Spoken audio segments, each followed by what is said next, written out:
Good evening to all. आप सभी लोगों का हमारे चैनल में स्वागत है। अगर आपने हमारे चैनल को लाइक एंड सब्सक्राइब नहीं किया है तो प्लीज़ लाइक एंड सब्सक्राइब करें और बेल आइकन का बटन प्रेस करें, जिससे आपको हमारे नए वीडियो का नोटिफिकेशन मिलता रहे। आज हम स्टार्ट करेंगे 171 से। A nurse talk with the parents of toddler with the strabismus about why this condition should be treated in the early childhood. और कल भी ये क्वेश्चन हमने डिस्कस किया था कि अगर किसी आँख के अंदर कल जो है मोनोऑक्यूलर कंडीशन थी, मतलब एक आँख के अंदर उसके अंदर स्ट्राबिस्मस कंडीशन थी, मतलब उसके अंदर वीकनेस थी, वो जो है टेढ़ा देखता था, तो मैंने इसे हम क्या बोलते हैं स्ट्राबिस्मस जो कंडीशन है।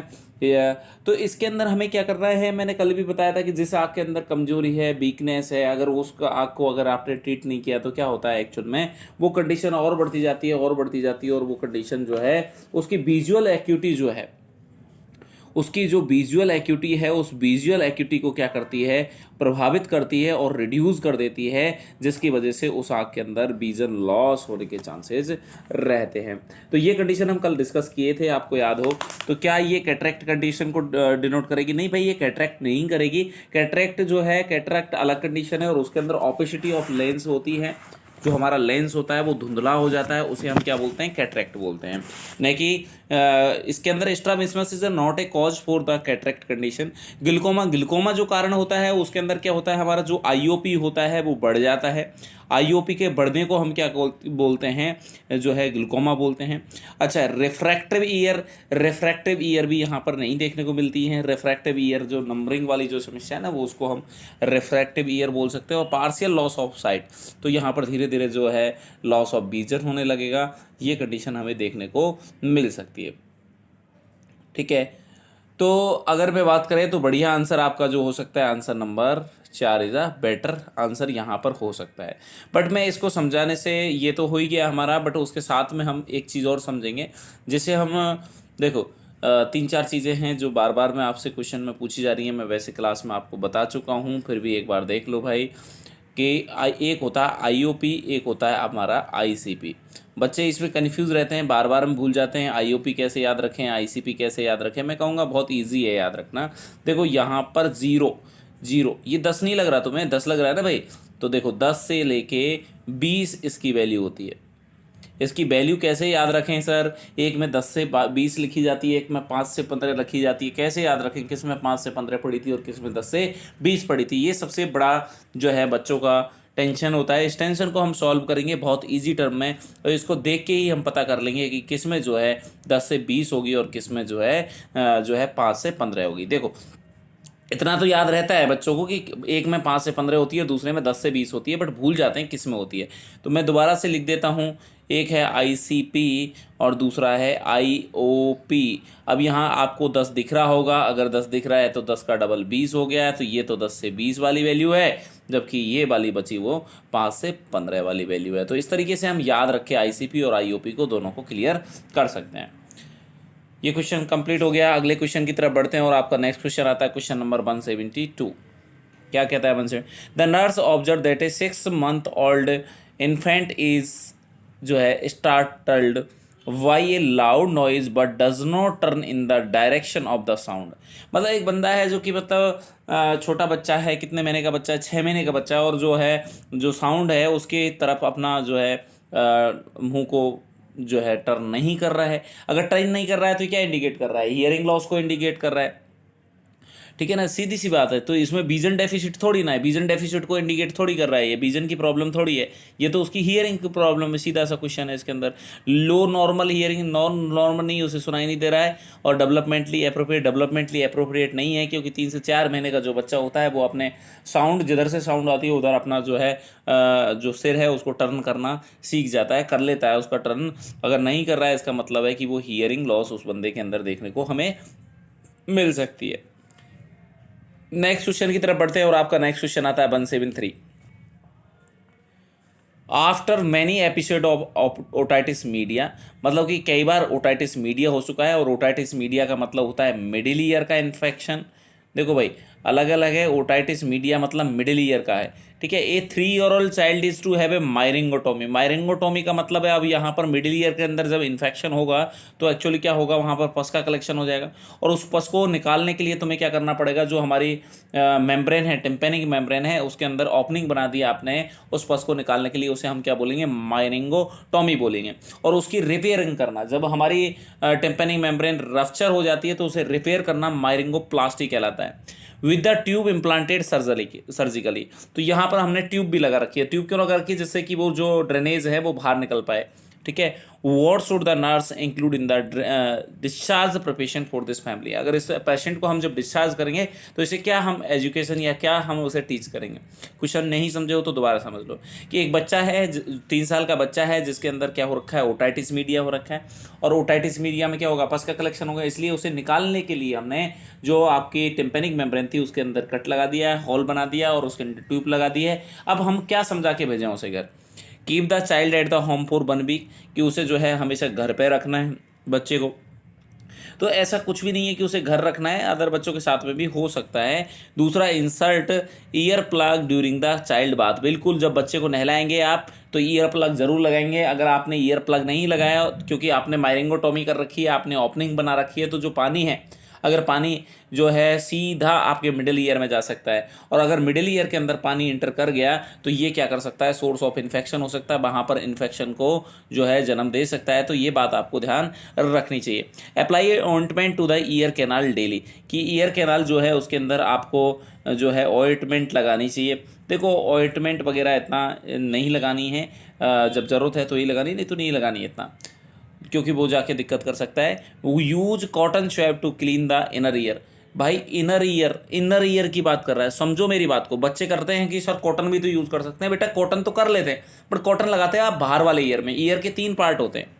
ईयर के कितने पार्ट होते हैं, 3 पार्ट होते हैं, आउटर ईयर, मिडिल ईयर और inner ear.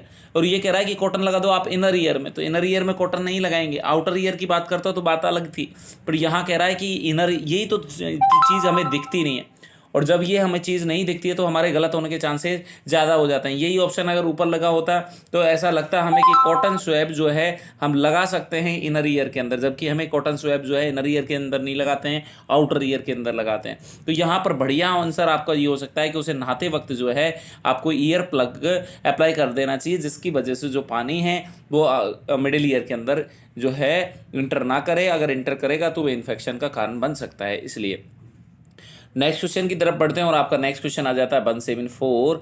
During a well child visit the parent tell a nurse. Nurse को बता रहे हैं कि out 3-year-old child does not listen to us when we speak, कि जो 3 साल का बच्चा है उनका सुनता नहीं है उनकी बातों को। आफ्टर एन ऑडिटरी स्क्रीनिंग, जब उसकी ऑडिटरी स्क्रीनिंग की, it is determine that the child has a mild hearing loss, कि बच्चे के अंदर जो है हियरिंग लॉस है। मतलब समझे, एक जब हमारी क्लिनिक है, क्लिनिक पे जो है उसके पेरेंट्स बता रहे हैं कि ये हमारी बातों को नहीं सुनता है, इग्नोर करता है हमें, ठीक है। ये हम जब कुछ भी बोलते हैं ये इग्नोर करता है हमें, ये सुनता नहीं है।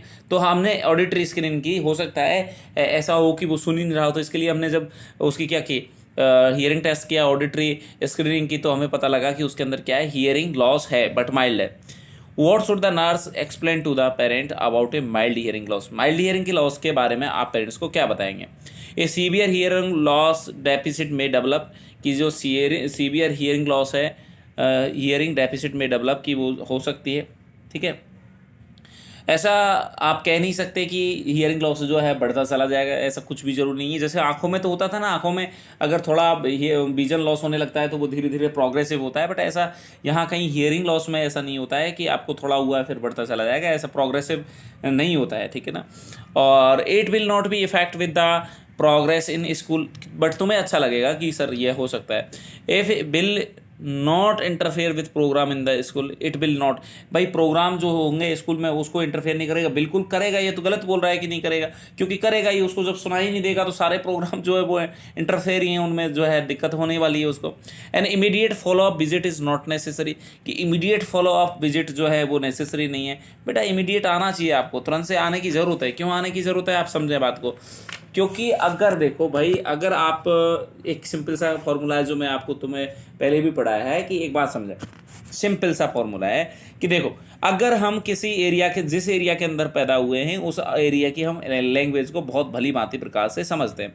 और उसका रीज़न ये नहीं होता है कि हमें हमारे घर वालों ने सिखाई होती है। एक्चुअली होता क्या है, जब बच्चा जैसे ही बच्चा जन्म लेता है, उसके बाद में वो जो हियर करता है, जो सुनता है, और वो सुनते सुनते सुनते, क्योंकि हमारे ब्रेन के अंदर, सेरेब्रम के अंदर दो एरिया पाए जाते हैं, दो एरिया पाए जाते हैं, एक ब्रोकाज एरिया पाया जाता है और एक बर्निके एरिया पाया जाता है। आपको पता होगा बर्निके एरिया जो होता है वो सेंसरी एरिया होता है, जो हम सुनते हैं उसको यहाँ परसीव करते हैं। उसके बाद में ये जो हमारा मोटर एरिया होता है फ्रंटल लॉब के अंदर, वहाँ ब्रोकाज एरिया में ये सूचना के माध्यम से हम उनको इंटरप्रेट करके बोलते हैं। तो B4 बोलना मैंने बताया था, ये मोटर एरिया है, जबकि ये वाला आपका सेंसरी एरिया है। बर्निके इज ए सेंसरी और Broca's is a motor. B4 बोलना तो मोटर है, सुनना तो इसमें तो ओनली सेंसरी हुआ। तो इस तरीके से हम इसको याद भी रख सकते हैं। तो भाई जब तक आप सुनेंगे नहीं किसी चीज़ को तो बोल कैसे पाएंगे। अगर उस बच्चे ने जन्म लिया होता, जहाँ भी जन्म लिया है, जैसे कि माना कि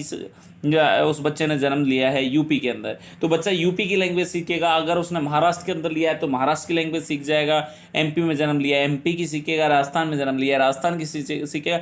जहाँ भी उसने जन्म लिया है, सिंपल सी बात है कि जहाँ जन्म लेगा तो हियर करेगा, वैसे ही वो लैंग्वेज सीखेगा। तो दिक्कत इस बच्चे के अंदर सबसे बड़ी दिक्कत ये होगी कि वो उसका जो लैंग्वेज डेवलपमेंट है वो दिक्कत कर सकता है। लैंग्वेज स्पीच जो है उसकी दिक्कत कर सकती है। तो आपको speech therapy in the addition to hearing aids, उसको आप हियरिंग सुनने की चीज़ तो दे ही दें, बट यहाँ पर आपको देने की जो चीज़ है, क्योंकि 3 साल का बच्चा है तो यहाँ आपको स्पीच थेरेपी भी उसको देने की ज़रूरत है, मे बी रिक्वायर्ड। तो ये ज़्यादा इंपॉर्टेंट रहेगा यहाँ उस बच्चे के लिए। तो this is a right answer. Next question की तरफ बढ़ते हैं और आपका नेक्स्ट क्वेश्चन आता है 175 क्या कहता है कि a child sustain multiple fracture from the motor vehicle collision and cast are applied. मतलब एक जो बच्चा है उसके अंदर क्या हो गया, मल्टीपल फ्रैक्चर्स हो गए क्योंकि उसका मोटर व्हीकल एक्सीडेंट हो गया है, और उसके बाद में उसके अंदर क्या अप्लाई कर दिया गया है, कास्ट अप्लाई कर दिया गया है। The child is admitted for the observation to rule out the internal injury। वो ऑब्जर्वेशन के लिए, रूल आउट करने के लिए इंटरनल इंजरी को हमने रख लिया है। The health care provider order the vital sign, जो SCP है उसने लिखा कि भाई इसके अंदर वाइटल साइन चेक करो, including the blood pressure check करना है, एवरी 4 आवर्ली आपको ब्लड प्रेशर लेना है। The nurse decide to use the posterior tibial artery. हमने डिसाइड किया है कि उसके अंदर जो ब्लड प्रेशर कलेक्ट करेंगे वो कौन से करेंगे, पोस्टीरियर टिबियल आर्टरी से हम उसके अंदर ब्लड प्रेशर कलेक्ट करेंगे। To obtain the blood pressure place a line across the extremity where the blood pressure curve should be position to obtain the blood pressure. अब इसने ये क्वेश्चन पूछा है कि बताओ अगर उस बंदे के अंदर आप जो है BP कप को कहाँ जो है बांधोगे, ये क्वेश्चन आपसे पूछा गया है। सिंपल क्वेश्चन है, बट ये क्वेश्चन बड़ा डेंजरस है बेटा। क्यों नहीं हो पाएगा, समझे। ये एक्सट्रीमिटी बता दी है मैंने कि ये एक्सट्रीमिटी है, और इस एक्सट्रीमिटी में आप कहाँ बांधोगे, तो आपको आंसर सीधा सीधा यहाँ लग रहा होगा। मेरी बात समझ रहे हैं, आंसर यहाँ लग रहा होगा कि यहाँ बांध दो सर, बट ये गलत हो जाएगा। क्यों गलत हो गया, आपने सुना नहीं है, आपने जल्दीबाजी की है। जैसे मैं प्रीवियस क्वेश्चन में बता रहा था कि आप जल्दीबाजी कर रहे हैं, और जल्दीबाजी क्या है यहाँ पर, जल्दीबाजी ये है बेटा कि यहाँ पर मैं बोल रहा था कि पोस्टीरियर टिबियल आर्टरी में लेना है। मैंने नहीं बोला था कि पोस्टीरियर जो है, मैंने नहीं बोला था कि यहाँ पर पोस्टीरियर आपको जो है पॉप्लिटियल आर्टरी में लेना है। अगर मुझे पोस्टीरियर पॉप्लिटियल आर्टरी में लेना होता तो जो आपका पॉप्लिटियल फोसा है उसके ऊपर मैं BP कप बांधता, पर मुझे टिबियल आर्टरी में लेना है, और जो टिबियल आर्टरी है वो आपकी यहाँ होगी, तो मुझे BP कप यहाँ बांधना पड़ेगा। तो this is a right side. Sorry आपको दिखा नहीं होगा, एक मिनट मैं इसको, हाँ ठीक है। तो मैं क्या कह रहा हूँ कि आपकी जो टिबियल आर्टरी होगी वो कहाँ होगी, टिबियल आर्टरी यहाँ होगी, तो आपको जो BP कप है वो यहाँ पर आपको अप्लाई करना पड़ेगा। तो this is a right side, not a जो है ऑन जो है पोस्टीरियर पॉप्लिटियल आर्टरी। तो ये इसका राइट आंसर हो सकता है। नेक्स्ट क्वेश्चन की तरफ बढ़ते हैं और आपका नेक्स्ट क्वेश्चन आ जाता है क्वेश्चन नंबर 176। क्या कहता है 176, देखते हैं। A young child with a leg fracture, एक यंग चाइल्ड है जो कि लेग फ्रैक्चर के साथ में है। Suspicious origin is brought into the emergency department by the mother के द्वारा लाया जाता है and by mother's boyfriend. It is child's first visit to this hospital, ये पहली विजिट है उस बच्चे की। After assessing the child a nurse anticipate that the health care provider will order a skeletal survey, survey का मतलब history, why is the skeletal surface preferred diagnostic tool, the exact location of the extent, तो exact location तो हमें x ray वगैरह से पता लगेगी, surface से थोड़ी पता लगेगी। It is the first step toward a complete assessment before a CT scan MRI, CT scan MRI पहले नहीं करते भाई, पहले एक्सरे करते हैं। The 3 separate X ray film of the leg and hip should be ordered making it more cost effective, नहीं नहीं ये तो करना ही है, ये तो गलत हो जाएगा। The skeletal history of the current fracture and may previous healing और अहेड फ्रैक्चर आर आइडेंटिफाई, तो ये बेटर आंसर होगा, क्योंकि यहाँ पर जो आपसे क्वेश्चन पूछा गया है वो ये पूछा गया है कि आपको हिस्ट्री कलेक्ट करनी है। अब बच्चे जो हिस्ट्री नहीं समझेंगे तो वो एक्सरे सीटी उसमें उलझेंगे, उलझना नहीं है आपको, ठीक है। नेक्स्ट क्वेश्चन की तरफ बढ़ते हैं। आपका नेक्स्ट क्वेश्चन है 177। अगर आपने अभी तक हमारे चैनल को लाइक एंड सब्सक्राइब नहीं किया है तो प्लीज़ लाइक एंड सब्सक्राइब करें, अपने दोस्तों के साथ में ज़रूर शेयर करें। ए 9-year-old child has a fracture tibia, और एक बच्चा है 9 साल का बच्चा है, 9 साल के बच्चे के अंदर क्या हो गया है, टिबिया के अंदर फ्रैक्चर आ गया है। A full leg cast is applied, उसके अंदर पूरी जो लेग है उसके अंदर हमने क्या कर दिया है साहब, उस पूरी लेग के अंदर क्या लगा दिया, कास्ट लगा दिया है। Which assume should the nurse immediately report to the health care report, कौन सी कंडीशन है जिसे हमें क्या करना पड़ेगा, तुरंत से रिपोर्ट करना पड़ेगा। सेलेक्ट ऑल दैट अप्लाई का मतलब होता है जितने आंसर तुम कर सकते हो इनमें से उतने करो। इंक्रीज यूरिन आउटपुट, देखो भाई यूरिन आउटपुट बढ़ा है तो वो कहीं कास्ट से कोई संबंध नहीं रखता है। अगर यूरिन आउटपुट बढ़ रहा है तो ये इंडिकेट कर रहा है किडनी के फंक्शन को, मतलब अगर आपने फ्लूइड वगैरह बढ़ाया होगा तो यूरिन आउटपुट बढ़ गया होगा, तो यहाँ आपको रिपोर्ट करने की कोई ज़रूरत नहीं है। Inability to move the toys, देखो जहाँ कास्ट लगाया जाता है उसके ऊपर वाले निचले वाले हिस्से में जो है मूवमेंट होना चाहिए, ऐसा नहीं कि वो मूव नहीं कर रहे हैं। अगर मूव नहीं कर रहे हैं तो क्या है, वहाँ पर इंडिकेट करेगा कि सर्कुलेशन अफेक्ट हो गया है, और अगर सर्कुलेशन बेटा अफेक्ट हो गया तो ये तो दिक्कत वाली बात है, वहाँ पर नेक्रोसिस डेवलप हो जाएगा, तो आपको मूव करना चाहिए। तो अगर नहीं कर रहा है तो आपको रिपोर्ट करना चाहिए, तो यहाँ रिपोर्ट करने की ज़रूरत है क्योंकि inability to move the toys, कि वो मूव नहीं कर पा रहा है। Pedal pulse of 90 beat per minute, कि उसकी जो पेडल पल्स हैं वो 90 आ रही है, बहुत बढ़िया है, पल्स बढ़िया आ रही है, 90 आ रही है, ठीक है। Tingling sensation in the foot, सुन्नपन आ रहा है, सुन्नपन तभी आएगा जब उसके अंदर, देखो आप जब बैठे रहते हैं तो आपने देखा होगा आपका पैर सो जाता है, सेंसेशन आते हैं ना उसमें टिंगलिंग जैसे, एकदम सुन्नपन जैसे, तो वो क्या है, वहाँ पर ब्लड सप्लाई को इंडिकेट करता है कि वहाँ ब्लड सप्लाई, आप बैठे हुए थे तो प्रेशराइज होने की वजह से वहाँ पर ब्लड सप्लाई रुक गई है, तो इस वजह से वहाँ पर सुन्नपन आता है। तो अगर सुन्नपन आ रहा है तो यहाँ पर सुन्नपन क्यों आ रहा है, ब्लड सप्लाई रुकी है कास्ट की वजह से, इसलिए तो वहाँ पर भी ये जो है टाइट आपने बांध दिया है, तो इस वजह से ये भी आपको इन्फॉर्म करना पड़ेगा। Fibre glass cast that is damp after the 4 hour, कि that is damp after 4 hour, कि एक फाइबर ग्लास कास्ट है जो कि अभी डैम्प मतलब सूखना, वो सूखी नहीं है, 4 घंटे हो गए। मेरी बात समझो भाई, फाइबर ग्लास को सूखने में मतलब मिनट ही लगते हैं, 2-4-5 मिनट में ही सूख जाती है, मैं तो कह रहा हूँ कुछ मिनटों में ही सूख जाती है, घंटे नहीं लगते हैं, यहाँ तो घंटे लग रहे हैं, जो कि गड़बड़ है, ये भी इंडिकेट करती है कि कुछ न कुछ प्रॉब्लम है। तो बढ़िया आंसर क्या हो सकते हैं, 2, 4 और 5, ये 2, 4, 5 जो है इसके बेटर आंसर हैं, ठीक है। नेक्स्ट क्वेश्चन की तरफ बढ़ते हैं, और आपका नेक्स्ट क्वेश्चन आता है 178। An infant has a plastic cast applied for the club food correction, what nursing intervention will hasten drying of the cast, कैसे हमें hasten मतलब होता है जल्दी से उसे क्या कर देना है, ड्राई कर, कैसे करें, using a blow blower, blow blower जो है वो यूज़ नहीं करना है हमें, ठीक है। जो ड्रायर आता है ना, ड्रायर जैसे बाल बालों को सुखाने के, गर्म वगैरह कर दिया तो बेटा दिक्कत हो सकती है, अगर कूल सेटिंग है तो कर सकते हैं। ओपनिंग द विंडो की उसके अंदर जो है छिद्र कर दें, या एक्सपोजिंग द कास्ट, तो एक्सट्रीमिटी को एक्सपोज कर दो ना, सीधा से बात है, हवा में रहने तो ऑटोमेटिक सूख जाएगा। Covering the cast with a light sheet, light sheet के साथ में कवर नहीं करना है, तो बेहतर आंसर ये हो सकता है। अगले क्वेश्चन की तरफ बढ़ते हैं, और अगला क्वेश्चन आपका आता है question number 179। A child just had a cast applied for the fracture wrist, fracture wrist हुई है उसके लिए कास्ट अप्लाई किया है। The wrist and elbow are immobilized, कि जो रिस्ट है और एल्बो है उसको इमोबिलाइज किया है। What information should the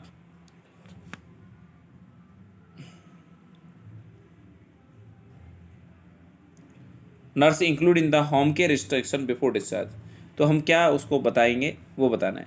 resume usual activity, कि यूजुअल एक्टिविटी जो है वो तुरंत से कर सकता है, कि यूजुअल नहीं करना है भाई, उसे ध्यान रखना होता है, रेस्ट करना होता है, जो एक्सट्रीमिटी में दिक्कत है उसे ऊपर करके रखना है। क्यों ऊपर कर रखना है, अगर नीचे रखेगा तो उसका ब्लड सर्कुलेशन जो, मतलब देखो भाई यहाँ पर कास्ट अप्लाई कर दिया आपने, जैसे माना कि ये एक्सट्रीमिटी है, ऐसे समझो आप, ऐसे समझ लो, यहाँ पर आपने कास्ट अप्लाई कर रखी है।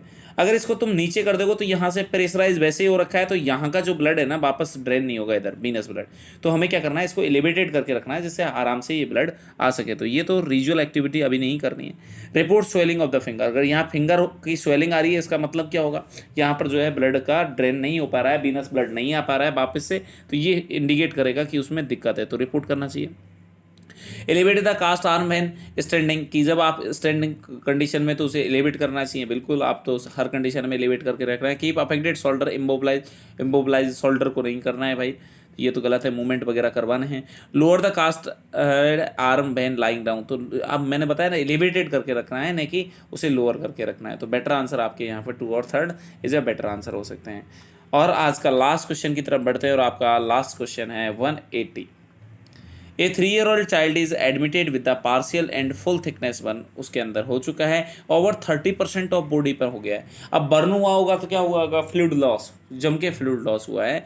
What significant adverse outcome during the first 48 hour, जो फर्स्ट स्टार्टिंग के जो 48 आवर्स है उसमें सबसे ज़्यादा प्रॉब्लम क्या बंदा जो है फील करेगा। देखो एक तो यहाँ एयरवे की प्रॉब्लम फील होती है, ठीक है, दूसरी समस्या यहाँ पर फ्लूइड की आएगी, और उसके बाद में सारी समस्याएं आएंगी, इन्फेक्शन वगैरह मेजर कॉज रहेगा। तो should the nurse attempt to prevent, क्या करना है, तो देखो मैंने क्या बताया, पहली प्रॉब्लम है एयरवे मेंटेन करना है, दूसरी प्रॉब्लम है फ्लूइड वाली है, और तीसरी अगर प्रॉब्लम आती है तो वो हमारी कौन सी आती है, इन्फेक्शन वाली आती है। तो ये हमें 3-4 चीज़ें हैं जो हमें इसमें बर्न वाले केसेस में ध्यान रखना होता है। तो क्या देखें, यहाँ पर कहीं एयरवे की तो बात की ही नहीं है, तो यहाँ पर दूसरा ऑप्शन दिया है कि फ्लूइड, बिल्कुल फ्लूइड का दिया हुआ है, यहाँ पर शॉक हो जाएगा, बिल्कुल यहाँ पर शॉक कंडीशन देखने को मिल सकती है। तो बेहतरीन आंसर यहाँ पर जो हो सकता है आपका आंसर नंबर 1 हो सकता है। ठीक है, आज के लिए थैंक यू सो मच।